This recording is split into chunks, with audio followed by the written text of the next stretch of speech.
नमोस्तु गुरुदेव, नमोस्तु गुरुदेव, नमोस्तु गुरुदेव। बोलिए मुनिवर श्री प्रमाण सागर जी महाराज की। आपको लिए चलता हूँ शंका समाधान की ओर। और प्रथम प्रश्न के लिए गुरुदेव पंडित गोपीचंद जैन, भगवान शांतिनाथ से क्षेत्र बहोरीबंद, मध्य प्रदेश। गुरुदेव पूछ रहे हैं किसी भी काम में लोग कहते हैं कि ये काम मैंने किया या हमने किया, तो ऐसा कहने का क्या परिणाम होता है और यह कहाँ तक उचित है? देखिए, मैंने किया ये व्यवहार है।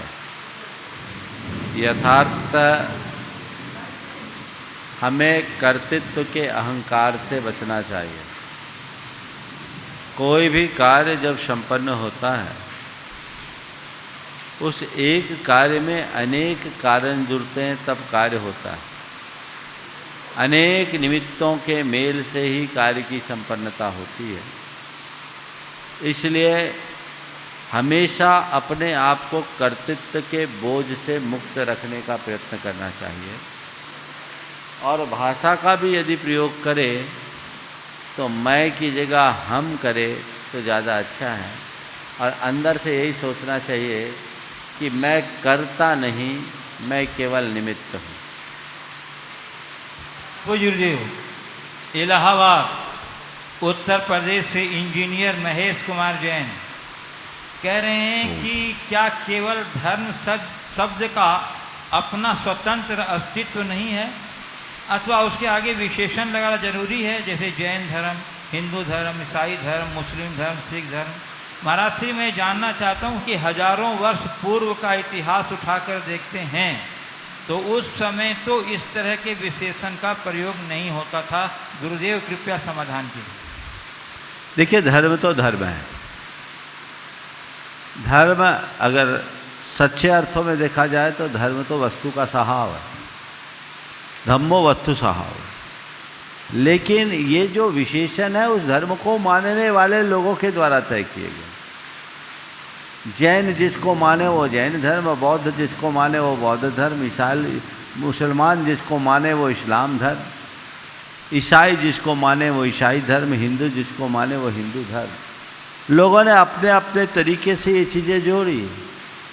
पर सच्चे अर्थों में देखा जाए तो धर्म तो अंतर्गत तत्व है, जो हमारा स्वभाव है। हाँ, उस धर्म के आचरण करने का तरीका लोगों का अलग अलग है, और जो जैसा धर्म आचरण करता उसके अनुरूप वैसा वैसा धर्म हो गया। और ये भी आज से नहीं, पुरातन काल से भारत में विभिन्न धर्म हैं, उनके अनुयायी है, उसके अनुरूप चल रहे हैं। हमारा प्रयोजन धर्म के बाह्य स्वरूप से न होकर के भीतर के स्वरूप से होना चाहिए। मैं कह रहा हूँ हमारा संबंध धर्म के बाह्य स्वरूप से न होकर भीतरी स्वरूप से होना चाहिए। अहिंसा धर्म है, करुणा धर्म है, वीतरागता धर्म है, क्षमता धर्म है, चरित्र धर्म है। इसके साथ कोई विशेषण नहीं है,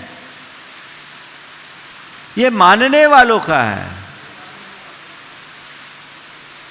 तो हम ऊपरी आवरण को न देखें, धर्म के वास्तविक स्वरूप को समझकर उसे आत्मसात करें, तभी हम अपने जीवन को धन्य कर सकेंगे। गुरुदेव कटनी मध्य प्रदेश से दीपाली जैन पूछ रही हैं, गुरुदेव मेरी शंका है कि स्वरूपाचरण चारित्र क्या होता है और ये हमारे भीतर कैसे प्रकट होता है।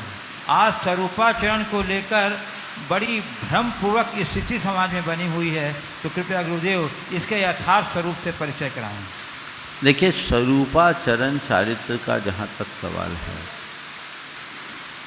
आगम में मूलतः स्वरूपाचरण चारित्र नाम का कोई शब्द ही नहीं। स्वरूपे चरणम चारित्रम ये शब्द जरूर आता है। अपने स्वरूप में लीन हो जाना ही चरित्र है। फिर भी स्वरूपाचरण चारित्र के संदर्भ में यदि आप मुझसे बात करो तो मैं स्वरूप में लीनता को स्वरूपाचरण मानूंगा, और ये पूर्ण वीतरागता की स्थिति में ही संभव है, जो वीतरागी मुनियों को ही होता है। नीचे की भूमिका में तो कतई संभव ही नहीं है। आगम की भाषा में यदि हम बात करें तो 11वें गुणस्थान से पूर्व स्वरूपाचरण चारित्र का नाम भी संभव नहीं। अब रहा सवाल, जो लोग कहते हैं महाराज चौथे गुणस्थान में भी स्वरूपाचरण है। यथार्थ में देखा जाए तो चौथे गुणस्थान में तो चारित्र ही नहीं है। चारित्रम नथ यदो अविरद अंतेषु ठानेषु, उसके साथ असंयत ये टाइटल लगा हुआ है। उसके चारित्र को आचार्य कुंदकुंद ने सम्यक्त्वाचरण चारित्र की संज्ञा दी, अर्थात सम्यक्तोचित क्रियाओं का पालन करते हुए उसका चरित्र निर्मल होता है, उसका नाम सम्यक्त्वाचरण चारित्र है। संयम की अपेक्षा वो असंयम ही है, इसलिए ये स्वरूपाचरण चारित्र के मर्म को समझना चाहिए, और इसे वीतरागी मुनियों को ही इसका अधिकारी समझना चाहिए, नीचे नहीं। पूज्य गुरुदेव, सागर मध्य प्रदेश से प्रश्न उनका ये है कि लड़ना चाहता हूँ अपनों से, पर डरता हूँ कि कहीं जीत गया तो हार जाऊंगा।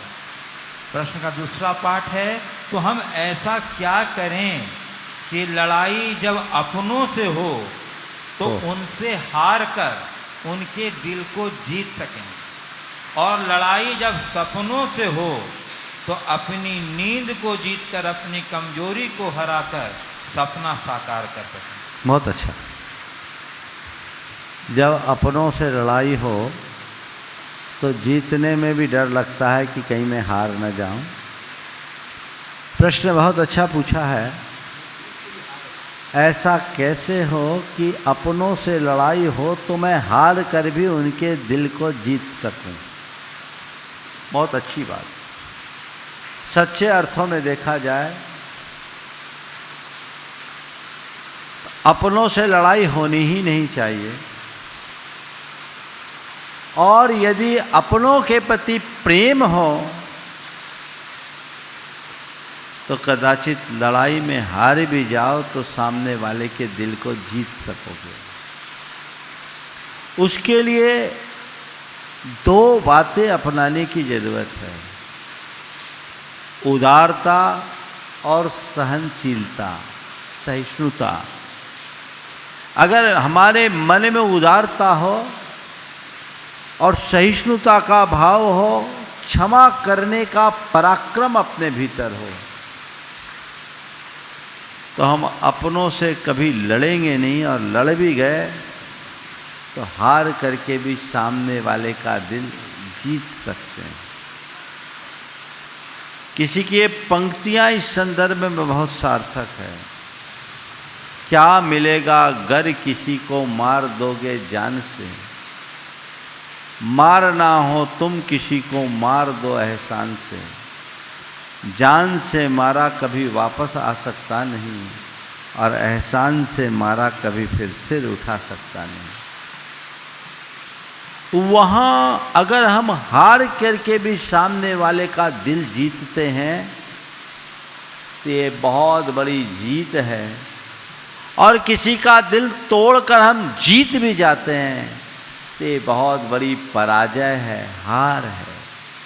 इसे हमें अच्छे से समझने की जरूरत है। दूसरी बात, सपनों से लड़ते समय अपनी निद्रा को जीतकर सपनों को साकार कैसे करूं? तो बात केवल इतनी सी है, उसके लिए संकल्प चाहिए। सपनों को साकार करने के लिए 4 बातों की बड़ी महती आवश्यकता है। सबसे पहली बात, भद्र संकल्प, दृढ़ संकल्प। जो मेरा सपना है उसके लिए मुझे साकार करना है, साकार करना है। नींद उड़ जानी चाहिए। दूसरी बात, प्रगाढ़ आत्मविश्वास, मैं ये कर सकता हूं, ये विश्वास अपना होना चाहिए। तीसरी बात, उसके प्रति पूर्ण समर्पण। जो मेरा सपना है उसे साकार करने के लिए मुझे एक ही धुन लगा के रखनी है, उसके प्रति समर्पण का भाव रखना है, तब कहीं जाकर के मैं अपने सपने को साकार कर सकूंगा। और चौथी बात, कठोर परिश्रम। अगर ये चारों बातें जीवन में आ जाए तो हम अपने हर सपने को साकार करने में सक्षम हो सकते हैं। पूज्य गुरुदेव, कटनी मध्य प्रदेश से चंद्र प्रभा जैन पूछने गुरुदेव कि अभय दान का क्या स्वरूप है और एक गृहस्थ किस प्रकार अभय दान कर सकता है? देखिए, अभय दान का मतलब बहुत व्यापक है। अभय दान का मतलब है किसी के प्राणों की रक्षा करना। प्राणों को बचाने का नाम अभय दान है। कुछ लोग मुनियों को आवास दान के रूप में भी अभय दान ले लेते, लेकिन नहीं। आश्रय दान और अभय दान में बड़ा अंतर है। प्राण की रक्षा जिससे हो, अभय दान। अगर मेरे किसी कृत्य के द्वारा किसी के प्राणों का संरक्षण होता है तो वह अभय दान की श्रेणी में आता है। आज एक गृहस्थ अभय दान कैसे कर सकता है? किसी भी प्राणी को न मारने के संकल्प से और मरने वाले प्राणियों को बचाने के प्रयत्न से। गुरुदेव की कृपा से गौशालाओं का उपक्रम अभय दान का श्रेष्ठतम उपक्रम है। इनके माध्यम से आज बहुत लोगों को लाभ मिल रहा है और ऐसा अभय दान सबको करना चाहिए। आचार्यों ने ऐसा लिखा है कि अभय दान के बिना की जाने वाली सारी पारमार्थ की क्रियाएं व्यर्थ है। तुम्हारा पूजा पाठ, दान, धर्मानुष्ठान तब तक अर्थपूर्ण नहीं है जब तक तुम्हारे मन में अभय दान यानी जीव रक्षा का भाव न हो। और ऐसा भी लिखा है कि जो अभय दान करते हैं उसकी अपमृत्यु टलती है। इसलिए मैं अक्सर कहता हूँ, घर के हर मांगलिक प्रसंगों में अभय दान का कार्य करना चाहिए। पूज्य गुरुदेव, कॉमर्शियल कॉलोनी बांसवाड़ा राजस्थान से श्रीमती पुष्पा देवी, धर्मपत्नी श्री लक्ष्मी लाल कोठारी। गुरुदेव, आपके प्रवचन में आपने व्यापार में होने वाली हिंसा के बारे में बताया था, तो क्या महाराज जी फ्लैट बनाकर बेचने में भी हिंसा होती है? कृपया मेरी शंका समझ। देखिए, है तो आरंभ, ये एक उद्योग है, लेकिन इसे महाआरंभी व्यवसाय के अंतर्गत नहीं लेंगे। तुलनात्मक रूप से अगर मुझसे पूछो तो भूमि के विक्रय और भवन के विक्रय की अपेक्षा भूमि के विक्रय में आप ज़्यादा सुरक्षित हो। आपने तो जमीन लिया और जमीन दिया। मकान बना रहे हो तो उस मकान को बनवाने के आरंभ का उसमें जो भी है आप उसके भागीदार होंगे, लेकिन ये संकल्पी हिंसा की श्रेणी में आने वाला नहीं है। अपनी शक्ति और परिस्थिति के अनुरूप इस पर विचार करना चाहिए। पूज्य गुरुदेव, सागर मध्य प्रदेश से सुव्रत सिंघई पूछ रहे हैं, गुरुदेव, सामाजिक संस्थाओं में होने वाले पाप को देखकर चुप रहना क्या पाप एवं पापी की अनुमोदना है? यदि है तो सब कुछ जानते हुए हमें क्या करना चाहिए, इसका समाधान करें। देखिए, सामाजिक संस्थाओं में पाप को देखकर चुप रहना अपराध है, मानता हूँ, पर हमें थोड़ा पूर्वाग्रह मुक्त होकर देखना चाहिए। कई बार ऐसा भी अनुभव में आया है कि लोग आधारहीन बातों के आधार पर गलत प्रचार कर देते हैं। एक घटना आपको बताना चाहूँगा। मैं टीकमगढ़ में था। 1998 में ललितपुर की गौशाला खुली। एक भाई आया, वो ललितपुर का ही था,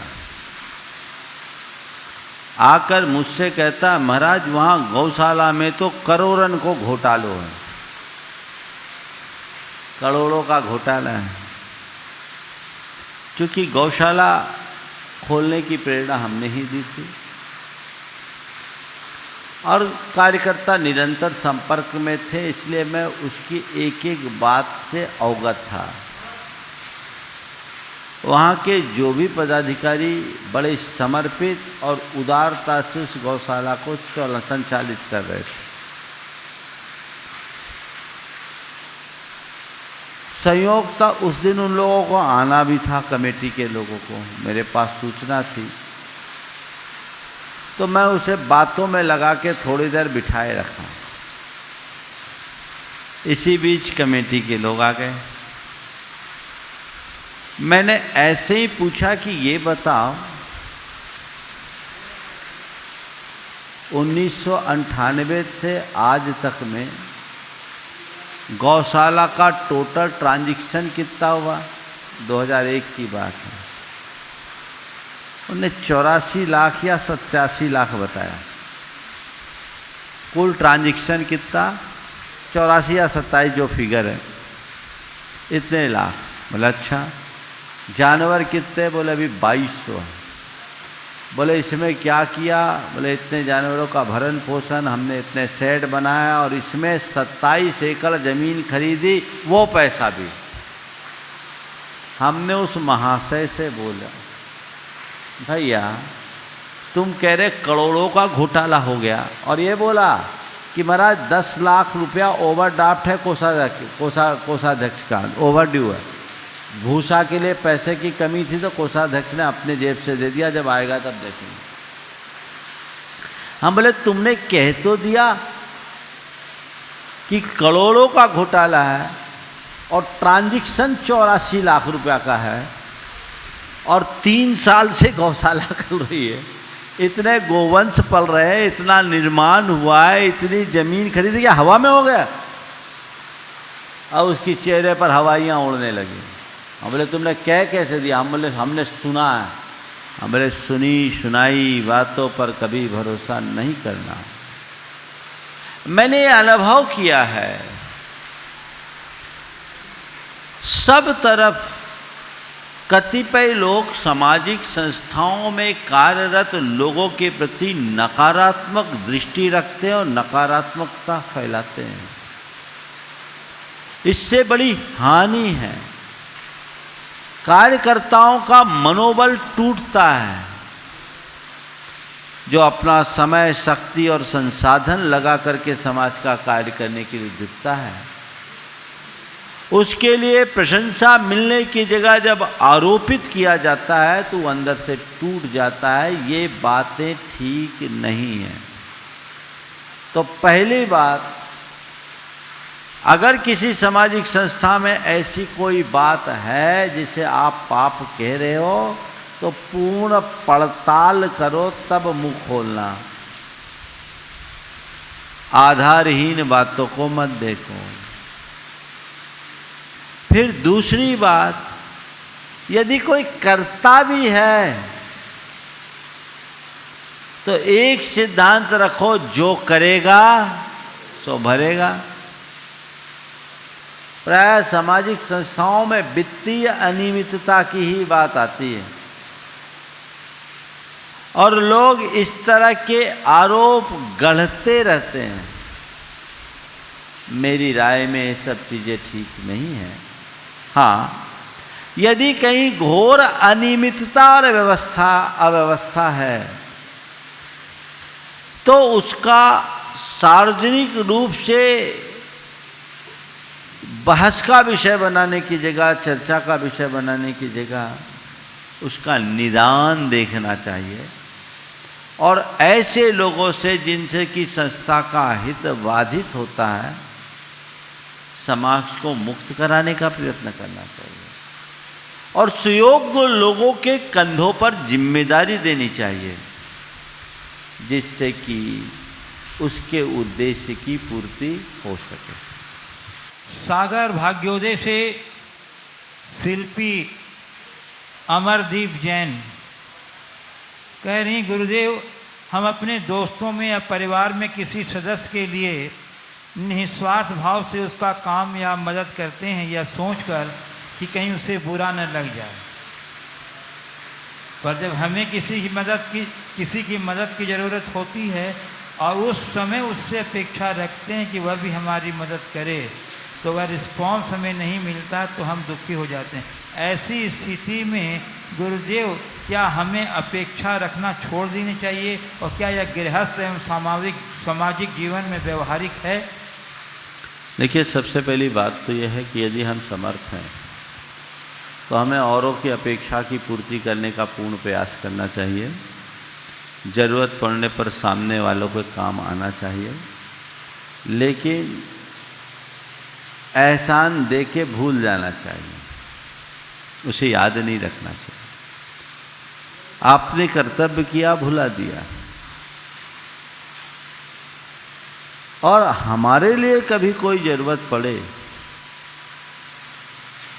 किंचित अपेक्षा भी हो ऐसे व्यक्ति से, पहले तो अपेक्षा रखनी नहीं चाहिए।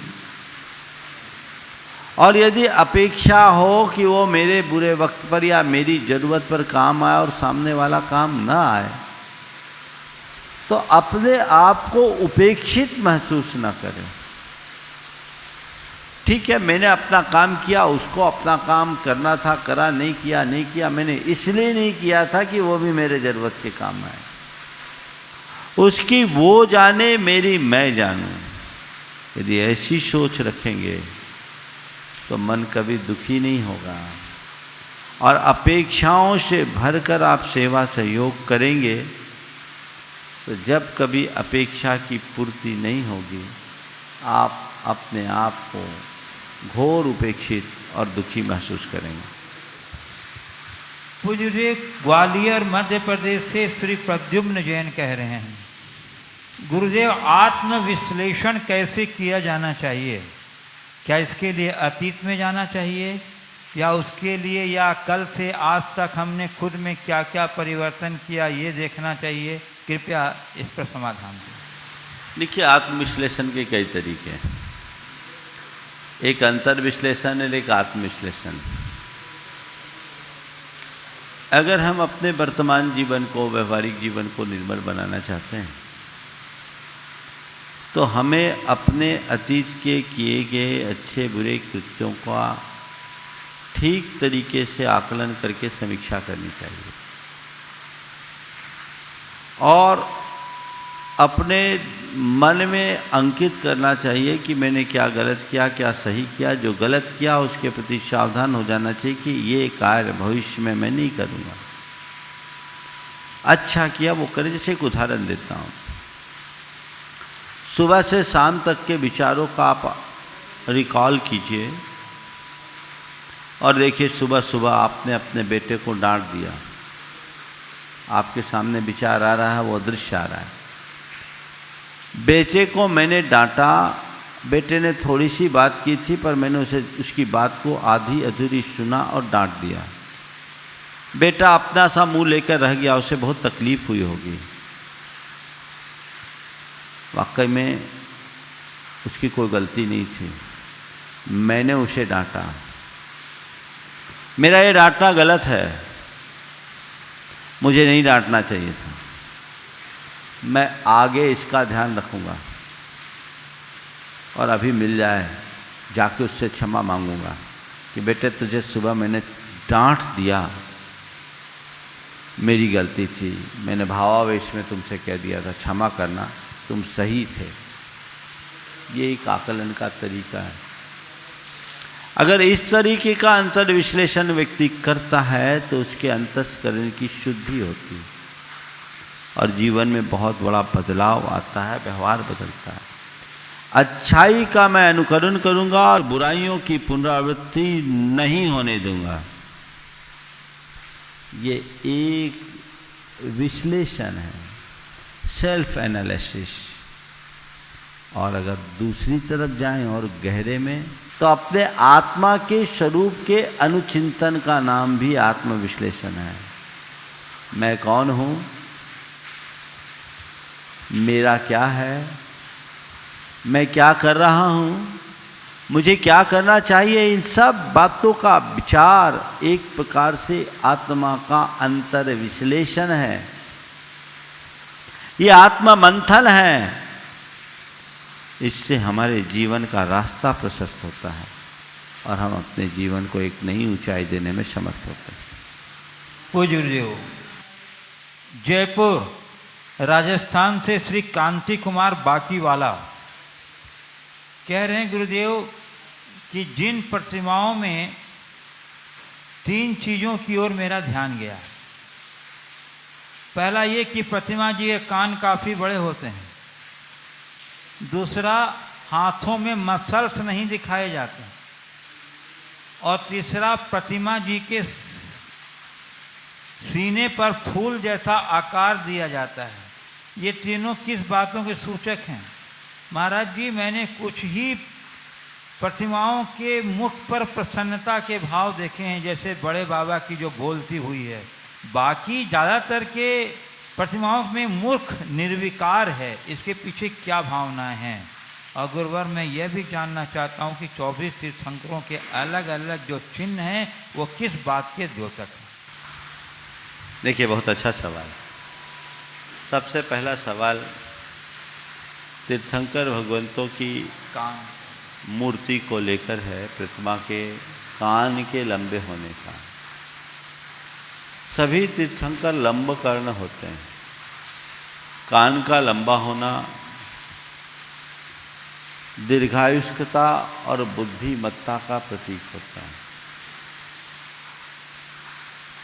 वो धनाढ़ भी होते हैं, ऐसा कहा जाता है लक्षण शास्त्रों के अनुसार, सामुद्रिक शास्त्र के अनुसार। तो वो तीर्थंकर महान विभूति होते हैं, उनमें विलक्षणताएँ होती है, बुद्धिमान होते हैं और गुण और धन से संपन्न होते हैं। इसलिए उसके प्रतीक स्वरूप उनके कान लंबे होते हैं। हाथों में मसल्स का ना होना उनके शरीर के अतुल बल को दिखाता है। तीर्थंकर सुंदर, सुडौल, सानुपातिक आकार वाले होते हैं। वे समचतुरस्र संस्थानधारी होते हैं। उनके शरीर में जन्मजात अतुल बल होता है। उन्हें कोई किसी तरह के वर्जिश या जिम जाने की ज़रूरत नहीं पड़ती जिससे मसल्स निकले। ये उनकी सहज रूप का प्रतीक होता है। इसलिए बाहों में मसल्स नहीं दिखते हैं। हृदय में श्रीवत्स जो फूल जैसी आकृति है वो श्रीवत्स है। श्रीवत्स मूलतः तीर्थंकरों में होता है या तीर्थंकरों में अनिवार्यता होता है। 1-2 प्रसंगों के अनुसार चक्रवर्ती और नारायणों में भी मिला है, पर तीर्थंकरों की प्रतिमा में ही श्रीवत्स होता है, क्योंकि वे केवल ज्ञान के धनी होते हैं। श्रीवत्स उनके केवली होने का प्रतीक होता है। इसलिए वो एक लांछन है जो उनके हृदय में होता है, यानी चिन्ह है, हमेशा बना रहता है। आपने पूछा है कि तीर्थंकरों की प्रतिमाओं में जो चिन्ह होते हैं उनका क्या प्रयोजन है? चिन्ह के पहले बोला कुछ में ही प्रसन्नता के भाव देखे, बाकी सब निर्विकार है। वस्तुतः निर्विकारिता ही वास्तविक प्रसन्नता है। और आप थोड़ा ढंग से देखें प्रसन्न मन से, तो भगवान की उस निर्विकार मुद्रा में परम प्रसन्नता की अनुभूति होगी। जिनके मन में किसी के प्रति राग और द्वेष नहीं, मुखम कथ यतीवते हृदय शुद्धि माथंति किम। हे भगवान, राग रोष रहित निर्विकार मुखमंडल ही आपके हृदय की विशुद्धि को प्रकट करता है। अलग अलग प्रतिमाओं के शिल्प का अलग अलग प्रभाव होता है, लेकिन प्रायः सभी जिन प्रतिमाओं में स्वाभाविक प्रसन्नता प्रकट होती है, जो निर्विकारता का ही एक उदाहरण है। तीर्थंकर प्रतिमाओं के चिन्हों का प्रयोजन आपने पूछा। एक बार मुझसे किसी ने पूछा कि महाराज, जितने भगवान हैं उनके चिन्हों में जानवरों के चिन्ह हैं, किसी भगवान का चिन्ह आदमी क्यों नहीं बना? जानवरों के चिन्ह है या कुछ निर्जीव चिन्ह है? पहले ये बात बता दूं कि इन तीर्थंकरों के चिन्हों से उनके अतीत जन्म का कोई संबंध नहीं है। उनके दाहिने पैर के अंगूठे में जो चिन्ह होता है वही उनका चिन्ह घोषित होता है। जो सवाल मुझसे किया गया कि महाराज जानवरों के चिन्ह हैं, आदमियों के चिन्ह क्यों नहीं है, हम बोले बात उसकी विशेष है। बोले क्या? बोले जानवरों की पहचान सुरक्षित है, आदमी की पहचान सुरक्षित नहीं। बैल देखोगे तो जितने बैल है, एक बैल को बना दो सब बैल समझ में आ जाएंगे। घोड़ा देखोगे तो सब घोड़ा देखने से समझ में आ जाएंगे। बंदर देखोगे तो बंदर आ जाएंगे। कबूतर देखोगे तो कबूतर आ जाएंगे। शेर भैंसा देखोगे तो सब आ जाएंगे। लेकिन हर आदमी की शक्ल अलग अलग। हाँ, आदमी में एक रूपता नहीं है। एक आदमी को बना दे तो किसको बना दे? तो अच्छा हुआ कि, और मैं ये तो समझता हूँ कि आदमी जानवरों से भी अभागा है। कम से कम भगवान के चरणों में जानवरों ने स्थान पा लिया, आदमी उसके लायक भी नहीं बचा। हालांकि ये एक सहज प्रवृत्ति है, बुद्धिपूर्वक ऐसा नहीं किया गया। पूज्य गुरुदेव, ग्वालियर से सूर्यांशी राठौड़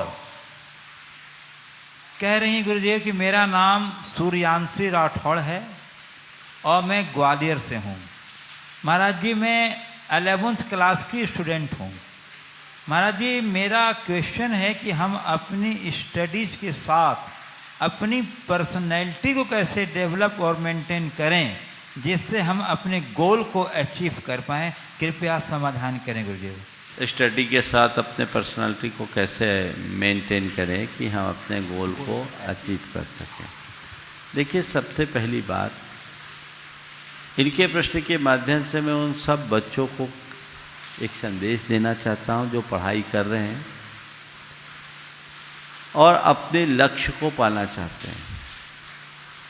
सबसे पहली बात कि पढ़ाई को पूरी तरह पढ़ाई की तरह करें। पढ़ाई के साथ अन्य बातों को बिल्कुल भी न जुड़ने दें। अपनी मर्यादा और दायरे के भीतर रहते हुए पढ़ाई करें। लक्ष्मण रेखा का कतई उल्लंघन न करें। फोकस पूर्णतः पढ़ाई के प्रति दें।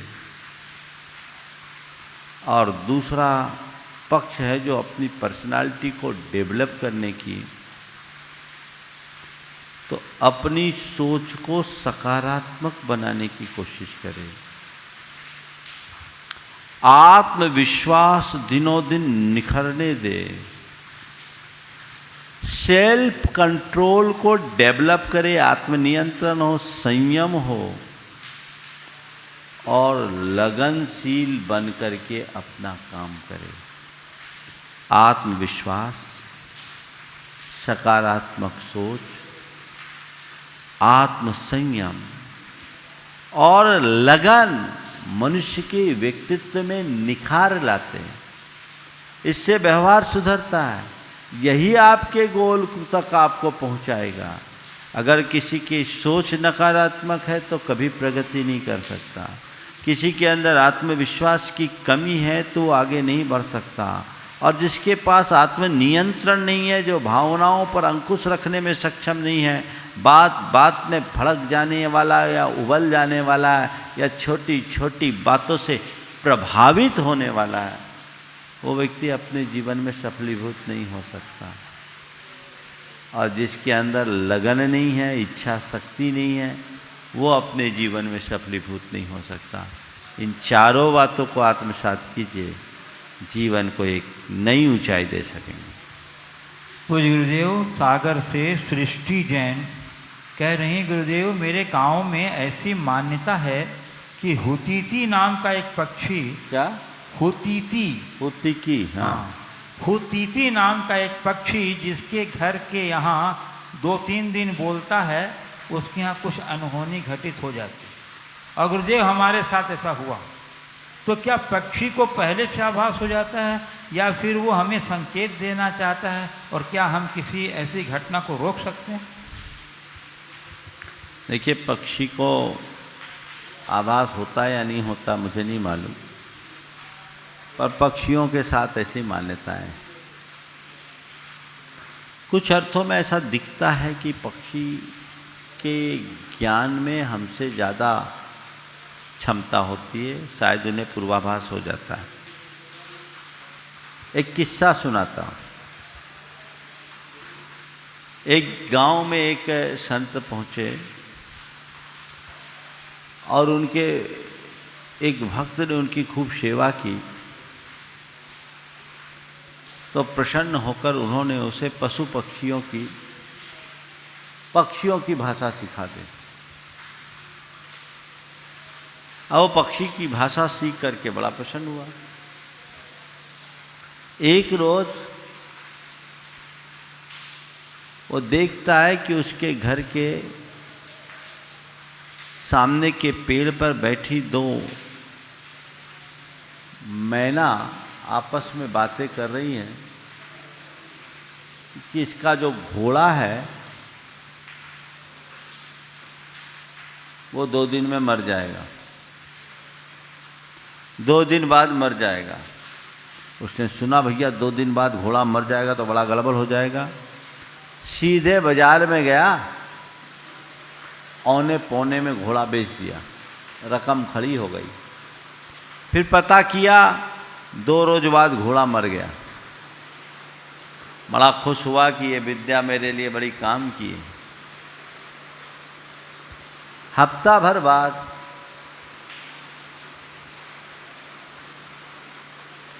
दो तोते आपस में बात कर रहे थे। इसका बैल 3 दिन से ज्यादा नहीं बचेगा। तुरंत घबरा गया बाजार में बैल बेच आया। पता किया ठीक 3 दिन बाद बैल भी मर गया। 15 रोज बाद 2 कौवे आपस में बोलने लगे, ये आदमी 4 दिन से ज्यादा नहीं बचेगा, ये 4 दिन से ज्यादा जिंदा नहीं रहेगा। अब घबरा गया,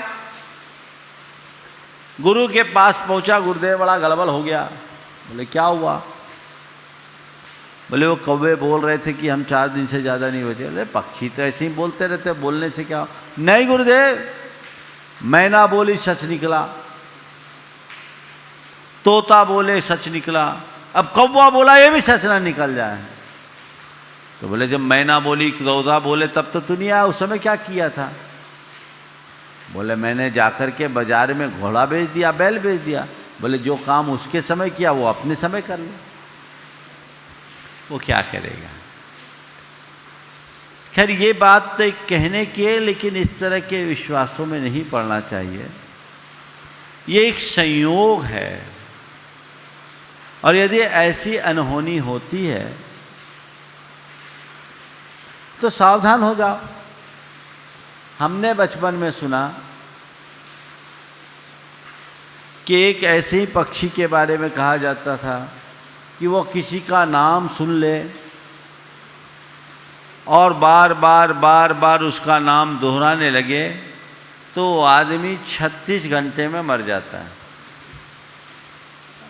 विश्वास है लोगों का। तो उसके लिए अब पेड़ पर बैठ जाए पक्षी और रात में बोले,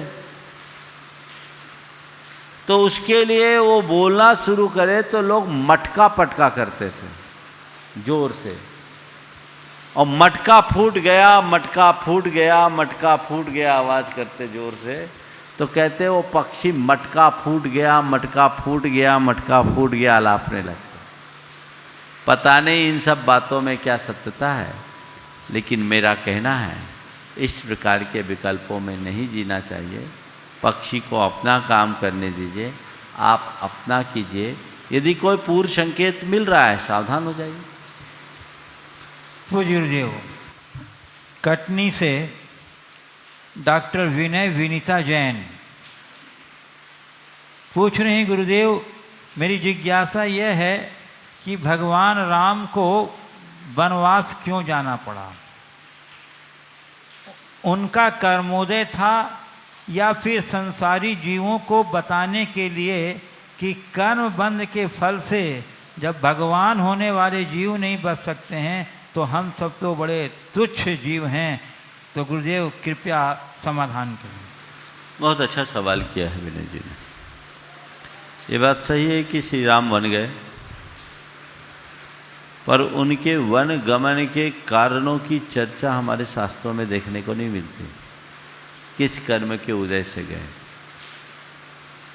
पर मेरा मानना है जैन रामायण के अनुसार तो श्री राम को वनवास दिया नहीं गया, वनवास उन्होंने स्वयं स्वीकारा।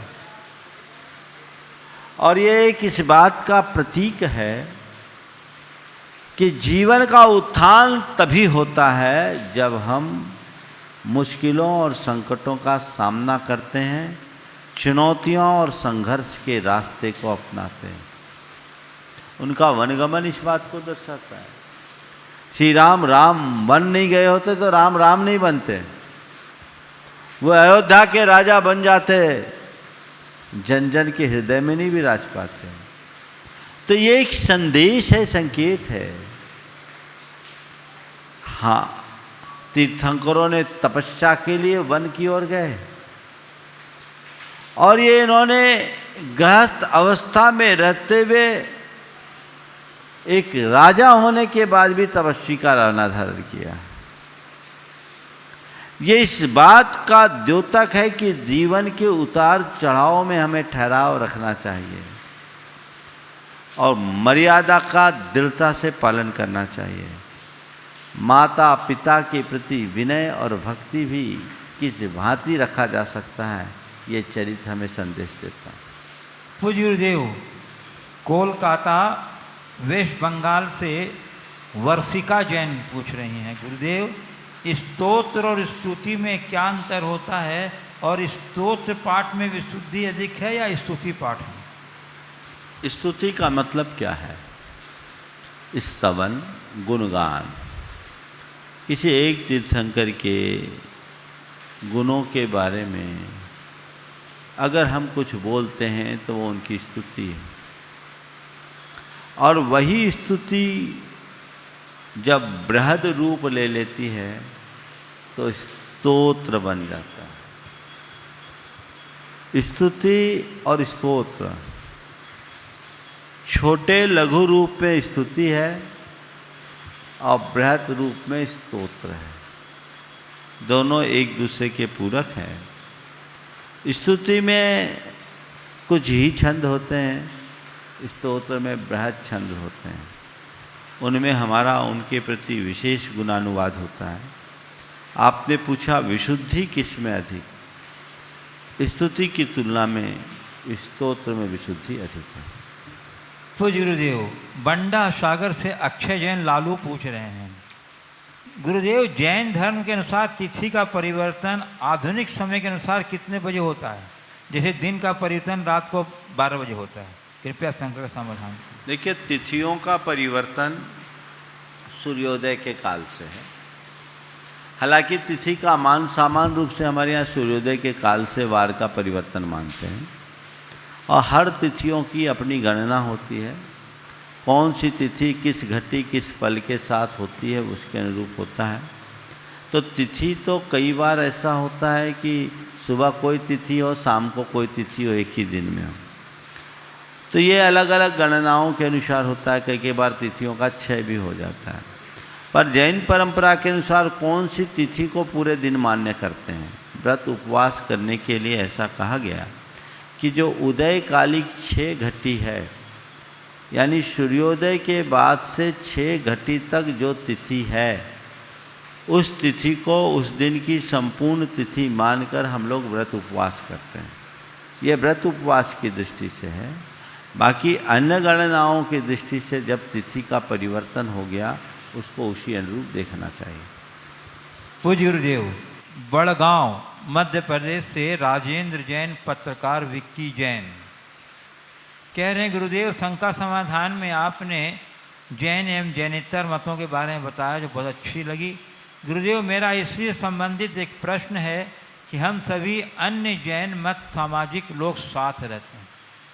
जब कोई अन्य मत के धर्म गुरु नगर आते हैं तो हमारी धार्मिक क्रियाओं की बुराई करते हैं, निंदा करते हैं, हमारी आस्था को बहुत ठेस पहुंचाते हैं। कई बार बहुत बड़े सामाजिक बवाल भी हो जाते हैं। ऐसी स्थिति में हमें क्या करना चाहिए? देखिए, धार्मिक मामलों में मेरा बड़ा स्पष्ट अभिमत है कि हर व्यक्ति को अपने तरीके से अपना धर्म का अनुपालन करना चाहिए और दूसरे के धार्मिक क्रियाकलापों में कोई हस्तक्षेप नहीं करना चाहिए। हम यथासंभव दूसरों का आदर करें, सम्मान करें, पर अनादर और अपमान किसी का न करें। आपस में सामंजस्य बनाकर चलना चाहिए। यदि इस तरह की स्थिति कहीं होती है कि कोई एक दूसरे के धर्म के विरुद्ध एक दूसरे को भड़काते हैं, तो पहली कोशिश तो उन्हें समझाने की करनी चाहिए, और यदि वो समझने की स्थिति में नहीं है तो ऐसे लोगों से सुरक्षित दूरी बना लेना चाहिए। और जब भी व्यक्तिगत रूप से वो मिले और इस तरह की चर्चा करे तो उनसे कह देना चाहिए, भैया आपका मेरा व्यवहार अपनी जगह है, धर्म अपनी जगह। इस बात को लेकर कृपा कर आप चर्चा न करें तो बहुत अच्छा होगा, और हमें ऐसे लोगों को प्रोत्साहित भी नहीं करना चाहिए। पूज्य गुरुदेव, कटनी मध्य प्रदेश से आकाश जैन, शंका समाधान टैक्स कंसल्टेंसी। शंका समाधान टैक्स कंसल्टेंसी।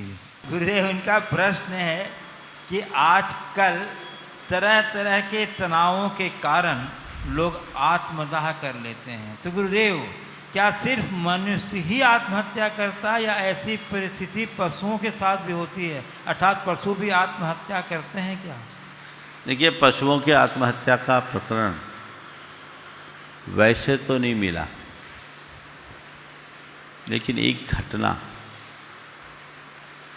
जो आज के संदर्भ में बड़ी उत्प्रेरक है। अयोध्या प्रसाद गोयली ने इस घटना का उल्लेख अपनी कृति गहरे पानी पैठ में किया। ये कृति भारतीय ज्ञानपीठ से आज से लगभग 60 वर्ष पूर्व, बल्कि और 70 वर्ष पूर्व प्रकाशित हुई। अयोध्या प्रसाद जी गोयली एक स्वतंत्रता संग्राम सेनानी भी थे, बड़े प्रबुद्ध व्यक्ति थे। उन्होंने अपने जेल के प्रवास काल का एक प्रसंग लिखा, और ग्वालियर में एक परिवार में एक गाय पलती थी।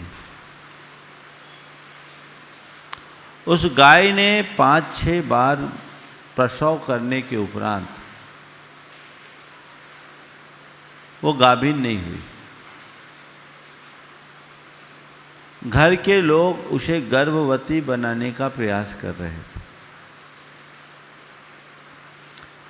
उस घर में रहने वाली एक बच्ची को सपना आया।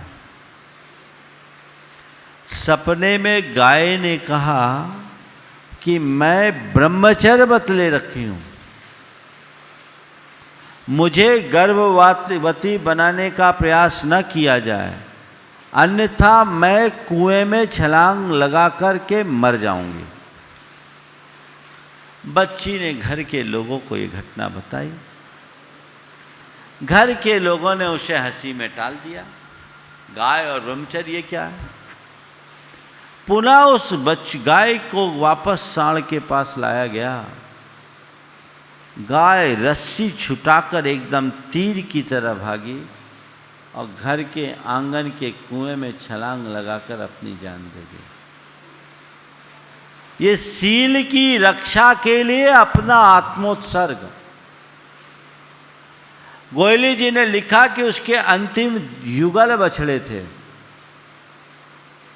और दोनों बछड़ों में ऐसा प्रेम था कि लघुशंका और गोबर भी एक साथ करते थे। तो ये घटनाएं हमें बहुत कुछ सोचने को बाध्य करती हैं, लेकिन ये आत्महत्या नहीं है, ये आत्मोत्सर्ग है। आत्महत्या की बीमारी केवल मनुष्यों में है, क्योंकि ये डिप्रेशन के शिकार होते हैं, इनकी बुद्धि ज़्यादा चलती है। इस अर्थ में पशु हमसे भाग्यशाली है। काश जो व्यक्ति इस तरह के कृत्य करते हैं वे थोड़े पशुओं से प्रेरणा लें और हर स्थिति को झेलने के लिए तैयार हो जाएं, तो जीवन बेहतर बनेगा। एक दो बात मैं और ज़रूर आप सबसे कहूँगा।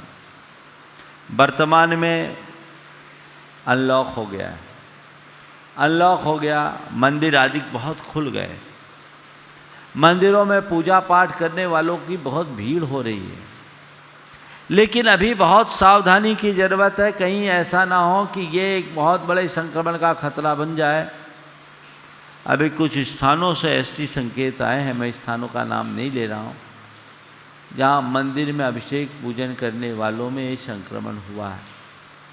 आज मेरे पास एक विशेष संदेश आया कि महाराज ये संदेश आपका लोगों तक जाना चाहिए कि जो लोग इधर उधर घूमते हैं, मंदिर का माली, मंदिर का पुजारी भी इधर उधर बाजार में घूमता है, बहुत सारे लोग हैं जो अपने दुकानों और प्रतिष्ठानों में बैठते हैं, संक्रमित लोग रहते हैं। अभी एक जगह के एक व्यक्ति के संक्रमित होने के कारण उस मंदिर को लॉक करना पड़ा और मंदिर में अभिषेक पूजन करने वाले अनेक लोगों को क्वारंटाइन होना पड़ा।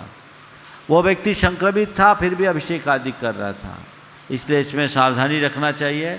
हर कोई को भी अभिषेक नहीं करना चाहिए।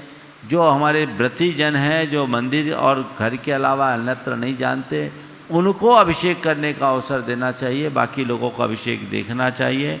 और ऐसे समय में मंदिर में द्रव्य आदि भी नहीं चढ़ाना चाहिए। चढ़ाएं तो आप अपनी द्रव्य ले जाएं, क्योंकि यदि किसी संक्रमित व्यक्ति के हाथ का द्रव्य चढ़ा और उसे कोई दूसरा छुए तो वो भी संक्रमित हो सकता है, क्योंकि अभी की स्थिति एसिम्प्टोमेटिक ज़्यादा है। आपके अंदर लक्षण नहीं है लेकिन आप कैरियर बन रहे हैं, तो ये भयावह स्थिति बन सकती है। इसलिए मंदिरों में ऐसी सावधानी बहुत आवश्यक और अपेक्षित है। आशा है आप सब ध्यान रखेंगे। बोलिए परम पूज्य आचार्य गुरुवर श्री विद्यासागर जी महाराज।